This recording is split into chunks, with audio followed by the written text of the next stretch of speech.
Blessed morning, everyone. Maraming salamat. We thank the Lord for being with us during our praise and worship. Did you feel the presence of the Lord? Amen. Mahina pa. Amen. Did you feel the presence of the Lord in the midst of us? Amen. Hallelujah. Yeah. Thank you po. So, everyone, grace to you and peace from God our Father and our Lord Jesus Christ. A warm welcome po to everyone gathered here today, and a special thanks po and a special welcome to those joining us online through Facebook Live. We are so grateful that you are all worshiping with us. Amen. And I pray that the Lord will bless us richly as we come together to hear His word, worship His name, and grow in His grace. Amen. So, what comes to your mind when you see this word? Victory. Book? Boom? Boom, explosion? Okay, so victory is an act of defeating an enemy or in a battle, a game, or other competition. Amen? So, it is the successful overcoming of challenge, obstacle, or opposition. The achievement of the desired goal after perseverance, faith, courage, or effort. And before I would really start, I just want to read this verse. No, while we were worshiping, the Lord has talked to me and impacted this verse to me. Can I read it all to you? From Psalms 59:16. It says here, "But I will sing of your strength in the morning. I will sing of your love, for you are my fortress, my refuge in times of trouble." And 2 Chronicles 20:15, it says here, he said, "Listen, King Jehoshaphat, and all who live in Judah and Jerusalem, this is what the Lord says to you." This time is not only for their time, but this is for our time as well, no? "Do not be afraid or discouraged because of this vast army. For the battle is not yours, but it is God's." Amen? So let us continue. Hindi pa tayo nagsimula, no? Pero salamat sa Diyos sa kanyang presensya. Amen? So, saan po ba natin nakikita or where do we experience this victories na sinasabi nito or victor? Okay. Alam niyo yan? In the battlefield or battle arena. Ano po? Yan tawag dyan, sino nakakailam yan? Who knows about this game? Mobile Legends, yan. I don't know much about this game, but I've heard gamers talk about it. But on a serious note, we can experience victories in it could be in sports. We see them in sports. Kilala niyo ba yung mga yan? We have Manny Pacquiao. He is a professional boxer, regarded as one of the greatest fighters ever and the only 8th division world champion in boxing history. Yan. And we also have Efren Bata-Reyes. Yan. He is the magician, yung tinatawag na magician. He is a professional pool player, widely regarded as the greatest of all time. And ito, kilalang-kilala to, yung pangatlong, Alex Ayala. Yes, she is a professional tennis player, achieved a career-high single rankings, pang number 28 na siya sa buong mundo. Diba? Ang galing. And we have, puro mga Filipino athlete yan. We also have Heidelin, Olympic weightlifting champion, and we have Carlos Yulo, artistic gymnast and 2-time Olympic champion. At syempre, because I wasn't able to find the latest picture of our tournament last 2026. I think February, we had it on February 2026. I just took a picture on last 2024. That's the only the only picture I can find. So, and we also have Kelzo over there. Yan. Our Larios MVP. Ano po? Amen. So, saan pa? Where can we find victories? No? We can also find them in our personal lives, yes, in our careers, in our relationships. No, you could be maybe you won in a contest, fast eating contest. Fast eating contest, no? Pambato ka ng iyong barangay, you are a representative of your municipality, or you could be as you were able to join or a singing contest and you won, 'di ba? Okay? And sa studies naman, for those who are still studying, you could have been a valedictorian, or you're running for a salutatorian, or could be a magna nung college, magnanakaw ng pera ng bayan. Joke lang po. Meron pa siyang palusot ngayon. So we also have in our careers, jobs, no? We have, you are so blessed if you are being promoted yearly. Sino po promote dito yearly? Yearly promotion. Amen? Parang wala. Parang nalungkot kayo. Okay? And we have family. In our family, surpassing family problems or conflicts. It could be also breakthroughs, achieving financial breakthroughs in your life. It could be wins, our victories in life. Overcoming habits or addictions. Ano po? Or you could have been recovered from physical and mental health issues or conditions or challenges. Ano po? Or as simple as completing daily task. Ito, real struggle. Who can relate to this struggle of deciding what food to prepare? Mga nanay, mothers, diba? Struggles yan. What are we going to prepare for lunch, for dinner? Diba? We can experience victories there. Okay? Lalo na sa mga mapahikan sa very choosy for their food, those people. Okay? So, mga pinaglalaban mo sa buhay. Yan, di ba? Victory. Mga pinaglalaban sa buhay, sa gobyerno, or it could be the battles and challenges you face in life and in dealing with government hanggang sa sumakses ka na until you succeed. Ano po? So, most importantly, this victory is, we experience victories, especially in our walk with Christ. So, our topic po for today is victorious life in Christ Jesus. Amen? So, ang buhay po, our life is filled with challenges. Amen? Who doesn't have challenges in life? Problems, no? We all have, right? Each day we face struggles, disappointments, temptation, fears, and uncertainties. And at times, it may seem as though the battles of life are too great and the burden too heavy to bear. Tama? Sometimes it's parang ang bigat na po, And many people search for victory through wealth. Right? The more money, the more victorious you feel. Or success. Measuring success only by career achievements that we have or possessions. Diba? Trying to gain everything the world has to offer. Yes? We feel successful, when we have everything in this world. And like pursuing worldly success, possessions or pleasures in this life, Or it could be in your relationship. Feeling of security in your relationship. Feeling mo, he is the one. And then suddenly, he breaks your heart. Yung mga ganon, di ba? Yes, okay. Then we also have in personal achievements, Like from personal achievements, from 80 kilogram to 60 na lang. Sino ba yung may mga ganyan, ha? Only to discover that these things cannot provide lasting peace and triumph. Kasi pag dumagdag ka ng 2 kilo, iyak ka na naman eh. Gain na naman ako. I've gained another 2 kg. I just, No, this person, there's temporary things will not provide us lasting peace and triumph, true triumph. Amen? But please understand, my point clearly. Don't hear what I'm not saying, okay? I'm not saying that these things are wrong, okay? But we must recognize that they cannot replace our dependence on God. Amen? Okay po? So, as believers, however, we have a different source of victory. Our victory is not based on our strength, hindi po sa base sa ating mga kalakasan, on our wisdom or abilities, but it is found in Jesus Christ. Amen? Can I hear amen?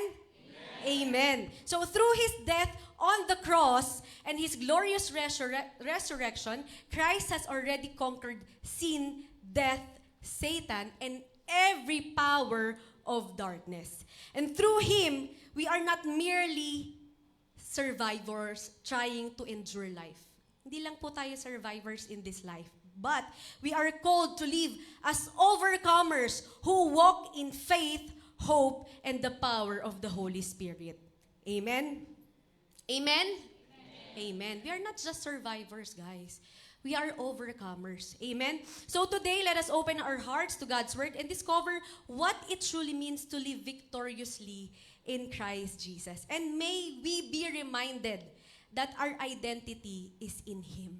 Ano po? Our strength comes from Him. And our ultimate victory has already been secured through Him. Panalo na po tayo. Amen? Sabi mo sa katabi mo, can you tell to your seatmate, we are already victorious. Amen. We are victorious. Okay, so before we finally start, let us bow down and close our eyes and let us ask for God's guidance as we have this message for today. Heavenly Father, we thank you for bringing us together today. And as we open your word, Lord, prepare our hearts to receive your truth. Teach us what it means to live each day in the power of Christ. And Lord, strengthen our faith, encourage our hearts, and help us to trust you in every circumstances. May this message encourage us to stop living in defeat, Panginoon, and begin walking daily in the victory that Jesus Christ has already won for us, Lord. May your Holy Spirit guide both the preaching and the hearing of your word, and may Jesus Christ be honored in all that we do.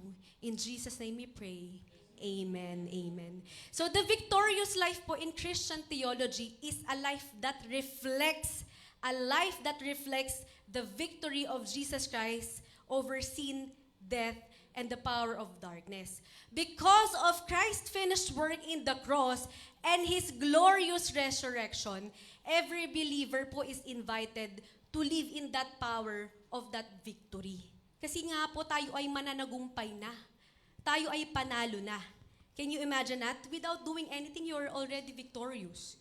You have that victory already in your life. Amen? So it doesn't mean po, no, ang victorious life is not a life without trials. It doesn't mean we will not have trials in life or hardship or temptation. It's not victorious life. Ano po? Rather, it is a life that overcomes them through faith in Jesus Christ. Amen? So it is characterized by freedom. Amen? Ito po ay characterized by freedom from the bondage of sin. It is spiritual growth and the evident fruit of the Holy Spirit. Nakikita po ito sa buhay natin. Amen? It is a life empowered by the Holy Spirit, marked by unwavering faith, joyful obedience, and a deep abiding relationship with God. Amen po. So, the foundation po of this victorious life is firmly established sa New Testament, no? Where believers are called to live in the victory that Jesus Christ has already won. And the victory is not something Christians strive to earn. Sabi ko po yun sa inyo kanina. Ano po, hindi po natin tayo talagang pinag-aano mo, kailangan manalo ako. Hindi katulad ng, di ba? Talagang competitive tayo, ganon. Di ba po? Sino competitive dito? Amen? So, it is something they receive by faith. It is something that we have received by faith because of Christ's finished work on the cross. Amen? Not something we strived or we earn. Amen po ba? To earn. So, ang sabi po ni Paul dito, Apostle Paul proclaims this truth in 1 Corinthians 15:57. Sabi po dito, but thanks be to God, He gives us the victory through our Lord Jesus Christ. This verse po reminds us that the victory is not the result, paulit-ulit lang to, it's not a result of our own strength. No po? Our own wisdom or our good works. So you're not victorious because I'm so good at singing, I'm so good at preaching, I'm so good at cooking. No? And it's not about your wisdom, it's not about your good works, because I am, you know what? I have a lot of money you can borrow later. Wow. It's a joke, okay? It's a joke. I don't have that much money. Okay? Okay. Sige po. What else? Sayang. And Paul po reinforces this truth po also in Romans 3, Romans 8:37. Ito po yung sinasabi niya. No, in all these things we are more than conquerors through Him who loved us. Amen? Sabi po dito, pag sinabi mong the phrase more than conquerors, it describes a complete and overwhelming victory. Kompleto na. Wala ka nang hahanapin pa. Wala ka nang gagawin pa. You don't need to do anything. It's already complete. It's an overwhelming kind of victory. Amen po. It assures believers that through Christ's love and power, they are not merely enduring life's hardship. We're not just enduring life's hardship, but we are overcoming them. Ano po? Who knows this song? Katulad ng mga agila. Amen. This is, yes. Katulad ng mga agila, tayo ay lilipad. Di mapapagod ating mga pakpak. Tayo'y magdadala ng buhay at sigla sa mga anak ng Diyos na nanghihina. Amen. Palapakan po natin ang ating Panginoon. We are like eagles. Why? Why we are like eagles? Because eagles rise above the storm. They rise above the storm. No? So when the storm is coming, they don't go against the storm or go with the storm. They go above the storm. Amen po. So we Christians are like eagles. We overcome the storms in life, not merely just surviving it. Amen po. No? Amen? Amen. Sabi nga po sa Isaiah 40:31, but those who wait on the Lord shall renew their strength. They shall mount up the wings like eagles. They shall run and not be weary. They shall walk and not faint. Amen? Hallelujah. But it doesn't mean po tayong mga Kristiyano, it doesn't mean we Christians are exempted already from suffering, from persecutions and trials. It didn't say like that. No? Instead, it means that no challenge, or hardship, or spiritual battle can ultimately separate us from God's love or defeat His purpose for our lives. Amen? No, therefore po, ang victorious life is not defined by the absence of difficulties, but it is by the presence of Christ in our life. Amen po? So through the power of the Holy Spirit, believers can walk in faith, persevere through every trial, and live with confidence, knowing that the victory has already been secured through Jesus Christ. Amen po? Yun po yun. Yun. Because of the faith that we have. Amen? So, it's just introduction ulit. Are you ready for 2 hours? Amen? Amen. Parang mahina. So we only have these 3 things, no? Victorious life in Christ Jesus because of our faith in Christ or trust in Christ. We walk in the Spirit. How do we experience victories in life, no? And live in obedience to God. So believe, be led, and behave. Amen? Amen. Okay, number 1. 3 lang yan. This is just three pointers for today. Okay, we have to trust in Christ or to have faith in Christ.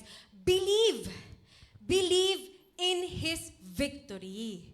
Naniniwala po ba? Do you believe in His victory? Amen. We all believe in His victory. No? The victorious life begins and continues with faith in Christ Jesus. Amen. It begins and it continues, no, with faith in Jesus Christ. Amen? Victory is not based on our strength, on our own strength. It is possible only because we have placed our faith in Jesus Christ. Amen? Who has already won the victory through His death and resurrection on the cross. And by placing po our faith, or our trust in Him, we already receive the salvation. We have the forgiveness of sins. Amen? And the power to overcome the world. Amen? So we overcome by trusting His promises and relying on His grace. Ano pong sabi dyan sa Hebrews 11:1? Now, faith is confidence in what we hope for and assurance about what we do not see. Amen? So, it defines faith as the assurance of what we hope for and the certainty of what we do not see. Mga bagay na hindi mo pa nakikita. Amen po? No? Faith is the foundation of the victorious life. As it is through faith that a believers access the grace and the power of God. Amen po? Sabi rin po dito, from Ephesians 2:8 to 9, it also reminds us, ano pong sabi dyan? For it is by grace you have been saved through faith, and this is not from from yourselves. It is a gift of God, not by works, so that no one can boast. Para wala kang maipagmamalaki. You can't boast anything to the Lord because it's not by your works. It is not by you, not by ourselves, no? But it is through faith. And this is not, and through faith, that is gift from God. Amen po? It's a gift, grasya, something that we do not deserve. Amen po? Something that we do not deserve. Amen? Amen? Amen. Okay. So that is saved by grace through faith that is by grace through faith that we are saved, not by works. Amen po. And we have from 1 John 5:4, for every born of God overcomes the world. This is the victory that has overcome the world, even our faith. Ito pong verse na to, this verse teaches us that everyone who has been born again through faith in Jesus Christ has the power to overcome the world's sinful influences, temptation, and opposition. So it's not an excuse. No, I'm just a human being. I cannot be like that. I cannot be perfect. I cannot really be good. Sometimes may pitik. No? Sometimes there will be some tantrums. It will come out. I'm not always smiling, but there will be days I am like a monster, like that. We can overcome those things. We can control it. No, we have been given the power to overcome and to control. Amen po? But it is not because of our strength and our ability, but it is through Christ. Because we put our faith in Him. Amen? So faith enables us to trust God's promises even when our circumstances are difficult. No? And it gives us confidence that Christ has already won the victory on our behalf. Amen po? The battle has been won. Amen? Amen. Okay. Number 2. Right? Number 2, walk in the Spirit. Be led. Amen po. Victory comes through maintaining a close relationship with Jesus. Ano po? It includes abiding in Him through prayer, reading His Word, worship, and allowing the Holy Spirit to lead our lives each day. Ulitin ko po. Allowing the Holy Spirit to live our lives each day. Amen? Ano pong sabi dito? First, from John 15:4-5, it says there, remain in me as I also remain in you. No branch can bear fruit by itself. It must remain in the vine. Neither can you bear fruit unless you remain in me. I am the vine, you are the branches. If you remain in me and I in you, you will bear much fruit. Apart from me, you can do nothing. You cannot do anything. Amen? Na po, Jesus taught us that lasting spiritual victory, again, lasting spiritual victory comes from remaining in close fellowship with Him. Ano po? Just as branch cannot bear fruit apart from the vine, believers cannot live victoriously apart from Christ. Have you seen a branch not attached to the vine, but it's flourishing? Malung Malunggay? Really? But have you seen some branches that flourishes with not attached to the vine? No. We cannot bear fruit and we cannot do anything without Christ in our lives. Amen? So, abiding in Christ po means maintaining a daily, again, maintaining a daily, not only Friday or Sunday or Monday or Wednesday or Tuesday, but it is a daily maintaining relationship with Him through His Word, prayer, worship, and obedience. There will come a time in our lives, no, that, Lord, I don't feel like reading really your Word today. But you know what? I've read a post. I just want to share it to you. I read a post from Facebook. It says there, it is our choice to sleep tonight. But it is God's choice to wake us up in the morning. Amen? Amen? Aren't we grateful that we are all alive and kicking? Eh, mahina pa, parang we're not grateful. Are we grateful that we are alive for the Lord? Amen. Amen. We are all grateful. Na po? So, as we remain in Him, He becomes our strength. Ano po? In daily basis. Amen. Because alone, we cannot do it. So, we walk in the Spirit. Because alone, we cannot overcome these daily struggles in life. Ano po? There's a lot of temptations, a lot of struggles, difficulties, and hardship in life. Right? Pagpasok mo pala, when you enter in your office, you can see the faces of your office mate. That's already hardship, no? Hardship? Do you experience that or no? Yes. Di ba? Already, the hardship started already. No? When you see a lot of paperworks and some clients and patients having a bad attitude towards you without you doing nothing, right? But they just, what's good in the morning? What's so good in the morning? Right? No, we already face these difficulties, trials every day. And when you woke up, it's another day. But we should be thankful. We should be grateful that the Lord wake us up today. Diba? Amen? So we should continue to abide in Him every day. Amen? So as we abide in Christ, we continue to experience His victory through the guidance and the power of the Holy Spirit. Amen? So as we daily surrender to the Spirit, He gives us strength to overcome the desires of the flesh, ano po, to transform us into the likeness of Christ, and to produce the fruit of the Spirit in our lives. Ayan. Yung fruit of the Spirit. Amen? Kasi, kung dati, who among us used to, what do you call this? Do fasting. Who do fasting here? Yeah.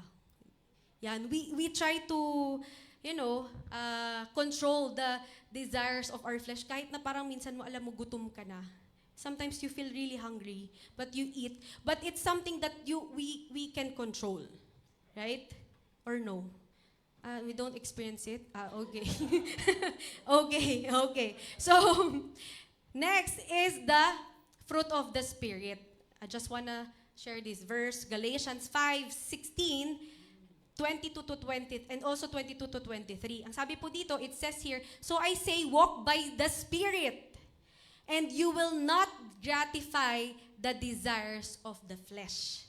Amen? And also it says here in 22 to 23, but the fruit of the Spirit is love. Tingnan mo yung katabi mo, look at your seatmate, love. Does your seatmate look like love?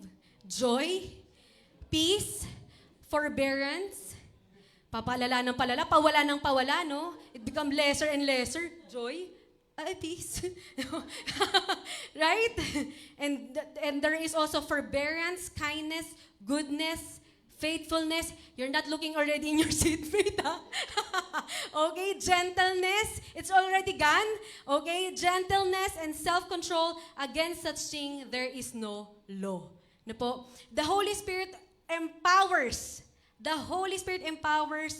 believers to live above the desires of the sinful nature and live a life that pleases God. Amen po. And victory over temptation and sin is not accomplished by self-effort, but by yielding to the Spirit's guidance and power. Amen po. So last Tuesday po, I just want to share to you, Tuesday, during the intercessory prayer, Pastor Ricky shared 3 important biblical terms. I just want to share this to you. Ano po? Different spiritual condition. Ito siya. Ay, ang linaw. Kita nyo? Okay? Ayan siya. So, where are you spiritually? Nasaan ka? Asan ba? Nasaan nga ba? Where is it? Okay, so we have psychikos. It's psychikos, the natural person, one who lives apart from the Spirit of God and does not understand or accept spiritual truth. This is the kind of people when you ask, you want to go to the church? And we say, woo, church, what's that? Alive, what's that? Those are the people, the psychikos people.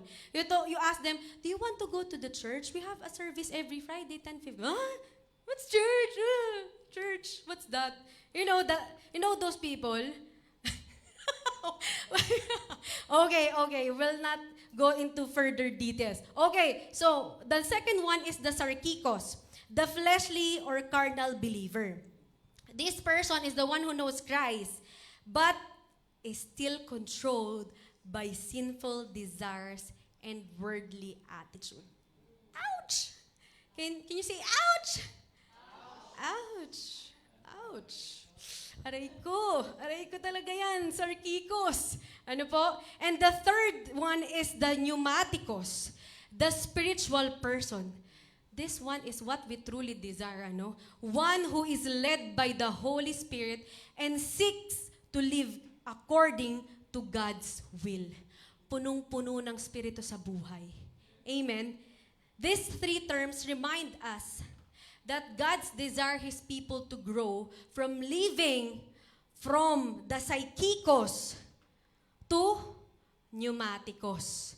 Amen? From living according to the flesh to living under the guidance and power of the Holy Spirit.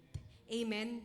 Amen? So, ito pa, medyo maliit. Hindi pa rin kita. You can still, read it. Yeah, okay, no. I will send it to you later. Okay. So, from the fruit of the Spirit listed in Galatians 5:22-23, ito po this is the evidence of life, a life lived in victory. So, we have to question ourselves, are we living in victory? Does this fruit of the Spirit can be seen to us? Question yourselves. The only person who can answer is you, of course. 'Di ba po? So, yan. So, it's just a summary. So, from hatred to love, yan. Sino dito yung magagalitin? Who among us love to hate their enemies and hate their colleagues, yeah? So, from being hateful or having this hatred to being loving, yan yung mga love, joy, hope. From despair to joy, from anxiety to peace, from impatience to patience. Who among us have this impatience attitude? Amen. Amen. We all want instant, no? Instant in all things, no? And we have from cruelty to kindness, wickedness to goodness, unfaithfulness to faithfulness, harshness. You have been harsh. Before you were not thinking if you are gonna hurt someone through your words or not. Right? I don't care. I want to say what I want to say. Even if it will hurt you. Actually, my goal, because you have offended me, my goal is to hurt you back. from being harshness, no, to gentleness. from self-indulgence or lack of self-control to self-control. Amen? So this is how we live a victorious life. We walk in the Spirit. The fruit of the Spirit can be seen in our lives. No? Nagre-reflect po yung bunga ng Espiritu in our lives. Amen? Amen. Sabi po dito sa Romans 8:14, for those who are led by the Spirit of God are the children of God. Yung mga anak ng Diyos ay nalilid by the Spirit of God. Amen? Are we being led by the Spirit? Para mahina pa. Are we being led by the Spirit, by the Holy Spirit?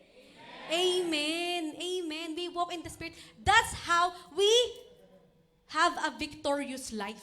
We walk in the Spirit. Amen?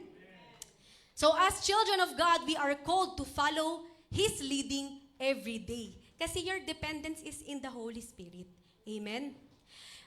Amen. Amen. No, actually, I just want to share this experience. Because living walk in the Spirit doesn't really mean that every day, yeah, speaking of tongues, speaking of tongues. That is the gift of the Spirit, Holy Spirit, right? But we are invited and we are encouraged to walk in the Spirit. So ang pinaka-importante is the love, joy, peace. We can speak in tongues all the time, anytime we want. But if the fruit of the Holy Spirit is not reflected in our lives, sayang ang speaking of tongues. Sayang ang speaking of tongues. Right? Amen? Amen. But if you have the gift of speaking in tongues, speak. No, we usually do it alone, between me and God. No? Pero minsan kasi nakatakot whenever you're walking and someone see you no, but we can do that, no? It doesn't it's not bad, no? We can do that, but the most important thing is the fruit of the Spirit is reflected po sa ating mga buhay. Amen. Amen. So, nasa na tayo? Where are we? Oh, we are in the third point. Live in obedience to God. Amen? Sabi dito, behave. Yan. So kanina, believe, be led, and behave. Trust or faith in Christ, walk in the Spirit, and live in obedience to God. Behave. A victorious life po is demonstrated through obedience to God's Word. And obedience po is an expression of our love for God and demonstrates our trust in His wisdom and authority. Amen? So as we put God's Word into practice, we grow in spiritual maturity and reflect Christ's character. Amen po? Because obedience is not about earning God's favor. It's not about earning God's favor, but it is about responding. It's already responding to His love and allowing His truth to shape our lives. Amen po? So, obedience po is the evidence of genuine faith and love for Christ. Ito po yung evident, yung bang resulta, byproduct of our genuine faith and love for Christ. And as we faithfully follow His commandments, our lives reflect His character and we experience the joy, peace, blessing that come from walking in His will. May bonus agad, no? There's already bonus. There's joy, peace, and blessing. Amen po? Amen. Sabi dito sa kanyang salita, from Joshua, yan. Asan yun? Okay. Meron pong isa akong pinasok dito. Basahin ko po sa inyo. Joshua 1:9, have I not commanded you? Be strong and courageous. Do not be afraid. Do not be discouraged, for the Lord your God will be with you wherever you go. Amen po. Obedience requires courage. Sinabi nga sa kanyang salita, you have to live in obedience. You just didn't read it, no? Hindi mo lang siya babasahin. You're not just a hearer or a reader, but we are a doer. No? Sinabi sa kanyang mga salita, it says there, be strong and courageous. Ano po? Because God promises God's promise, His presence to those who walk in His will. Ano po? So we can obey without fear and discouragement. Hindi porket nabasa mo, sabi, it says there in the book of 1:9 na be strong and courageous. It says there, yeah. But do you feel strong? Do you do it in your life? Do you apply it in your life? That you feel that courage and that strength? Or we're just reading it? Because there's alert eh. Birds oh my gosh, there's panic. There's alert again. Right? No, the people around us, especially those people who doesn't have this faith from our Lord Jesus Christ, no, they have this courage feeling, you know, the fear, especially the fear of uncertainties. Ano po? But we people are the encourager. We encourage those people around us. Don't be afraid. The Lord is with us. This battle is not ours. It is the Lord's. Amen? Hindi ito po, it's not just a physical battle eh. It's a spiritual battle, to be honest. And as Christians, we are encouraged to pray for the season. We are actually encouraged to pray every day. But we have to go together and pray for every situation, for every circumstances, for every season of what's happening around us. Amen po? Parang hindi nagpe-pray. Amen po? Amen. Amen. Okay. So, it says here also in 1 Thessalonians, hindi ko po alam kung nandyan din siya. 1 Thessalonians 5:16-18, it says here, rejoice always, pray continually, give thanks in all circumstances, for this is God's will for you in Christ Jesus. Be joyful always. Ay, may pasawag na naman. Ganong klaseng joy ba? May ano naman, may alert na naman. That kind of joy? No, that joy is within our heart. That joy and the peace that surpasses all understanding that comes from God. That kind of peace and joy. That you know whatever happens, the Lord is with you. He will protect you. He will be your defender. He will be your refuge. A mighty fortress. Amen po? Amen. So we have to rejoice always, whatever circumstances we are in. Pray continually and give thanks. Give thanks in all circumstances. You're not just gonna give thanks to the Lord, Lord, because you know, I have been promoted. Lord, thank you so much. I have salary increase. Lord, thank you. No, we have to thank the Lord and be grateful in whatever circumstances. Lord, I thank you for this opportunity to grow in your love, in faith in you. This season is the season where I can grow spiritually. Amen? So we have to thank the Lord in whatever circumstances. Amen po? Amen. Yan yung sinasabi ko kanina, James 1. Balikan natin yun. James 1:22. Yan. Do not merely listen to the word. Okay po? And so deceive yourself. Because you're just deceiving yourself. You just listen to it. But do what it says. If it says, be courageous. If it says, rejoice. If it says, be joyful, we have to do it. Amen po? Be doers of the word, not hearers only. No? The victory is not just hearing God's word. Not just hearing God's word, but living it out every day.